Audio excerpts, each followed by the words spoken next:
The smoke is a signal of the mayhem in the distance. The death of a man in one part of London has triggered a wave of violence in neighbourhoods in the north and south of the capital. In Hackney, the disturbances began in the early evening. The police said they would have more officers on the streets of London tonight, and here they moved in force. And how did a peaceful protest get out of hand so quickly and lead to this? I mean, there are some basic things that I think have led people to be very pissed off and feel like they have a right to smash something, or they have a desire to communicate really in a physical, violent way that they are upset about something. A lot of people, the mainstream of this country, are genuinely pissed off that there are people that, in positions of power, responsibility, well educated, well paid, who take advantage of a system and basically say, you know, screw you. And I think people want to say that, hey, if you're going to do that, I can do that too.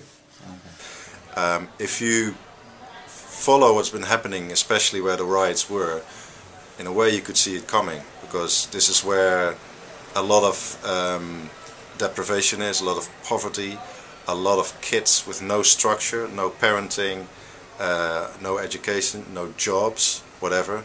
A lot of frustration, a lot of problems, and we've seen in the past that these problems were always there, but it sometimes needs a spark to blow up, and this is what happened. I wasn't surprised.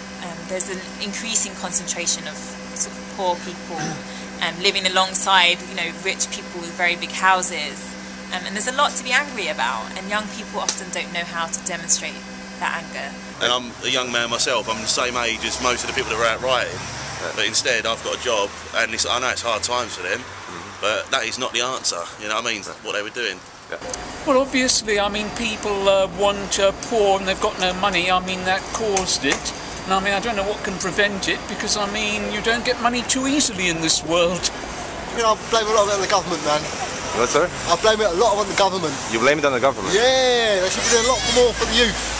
They should do more for the youth? They should be doing a lot more for the youth. Okay. You know, youth centres and, you know, get these kids off the streets, you know. Well, I think we've got an awful lot of young people who haven't got anything to do. There were three big kind of groups of causes, and one was the long-term trend. So you see in the UK, inequality has risen dramatically since 1979.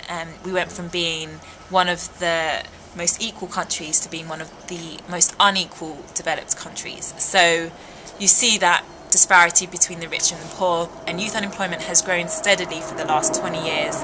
It got worse under the recession, but it actually has been twice adult unemployment for some time. You see this polarisation within the labour market between the highly skilled, who are highly paid, who are graduates, and then you get people that don't go to university, and there are fewer and fewer jobs for them to do, and they tend to be quite low paid. Then you've had what's happened in the last few years with the bankers' crisis, with people being very angry at bankers. You know, they're ripping us off, they're ripping the taxpayer off, and they're still getting their bonuses. And then you get the ministers as well. What happened with them taking or claiming much more than they should have in their expenses, and again they've been seen to be ripping us off. And then there's the austerity measures that have come in here, the very severe public spending cuts that have particularly hit youth services. So where the riots began in Tottenham, there were originally 13 youth clubs there. When the riots began, there were only 5 left, and 8 had been closed. A bunch of stupid kids that had nothing better to do, who didn't even know the bloke who got shot, going out causing trouble. It was just like a massive uproar of idiocy. I think a large element of participation was about having fun. I think like setting things on fire is fun, and breaking the rules is fun, and especially fun when you are kind of at a stage of transitioning to adulthood.